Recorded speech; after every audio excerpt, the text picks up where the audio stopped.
Sasa sababu ya kwanza ni kufanya shughuli isiyo sahihi. Kufanya shughuli isiyo sahihi. Nyakati wa kwanza 12:32. Nyakati wa kwanza sura ya 12 mstari 32. Pengine kwa kufundisha mambo haya, mkiasikia mambo haya, tunaweza tukafungua watu macho baadhi. Msianze kwenda kupewa vitu vya ajabu ajabu. Kaanza kwamba unapokuwa umekwenda si umepewa mafuta kwenye pembe la ng'ombe ili uweze kufanikiwa kwenye biashara. Watu mtakaposikia haya yatakufungua macho. Sababu mojawapo inayosababisha umaskini wa mtu mwenyewe, nimesema ni kufanya shughuli isiyo sahihi.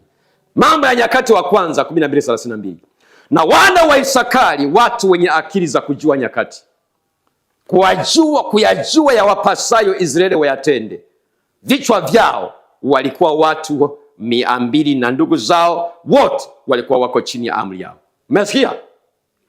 Na wana wa Isakari, watu wenye akili za kujua nyakati, kuyajua ya wapasayo Israeli wayatende. Vichwa vyao walikuwa watu 200 na ndugu zao wote walikuwa wako chini ya amri yao. Umesikia? Wana wa Isakari hawa. Katika yale makabila 12 ya Yakobo, kuna mtoto mmoja kwa Isakari. Hasa hawa wana wa Isakari hawa, maandiko yanasema walikuwa ni watu wenye akili. Akili maana yake ni ule uwezo, ni kama mtambo unaomwezesha mwanadamu kuyatawala mazingira yake. Lakini mojawapo kazi ya akili ni kumwezesha mtu kutambua majira na nyakati. Ni nini anayompasa kuyatenda kulingana na majira na wakati huo. Haleluya. Sasa wana wa Isakari hawa, maandiko yanasema walikuwa watu 200 na ndugu zao wote walikuwa wako chini ya amri yao. Kwa hiyo tunaona kumbe mtu ambaye ana akili za kujua nyakati na majira, nini anachopasa kutenda, kwamba majira haya ni ya kufanya biashara ipi, majira haya yanahitaji nisomee kitu gani, majira haya yanahitaji nilime kitu gani. Inahitaji akili zilizotiwa nuru. Ndio maana shetani wanatia akili giza.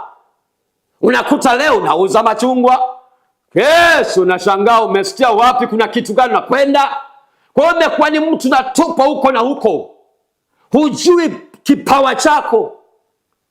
Hawa walikuwa na kipawa cha kujua. Kwa lugha hizi walikuwa nafanya vitu sahihi, mahali sahihi, wakati sahihi na kwa usahihi. Haleluya. Unaona?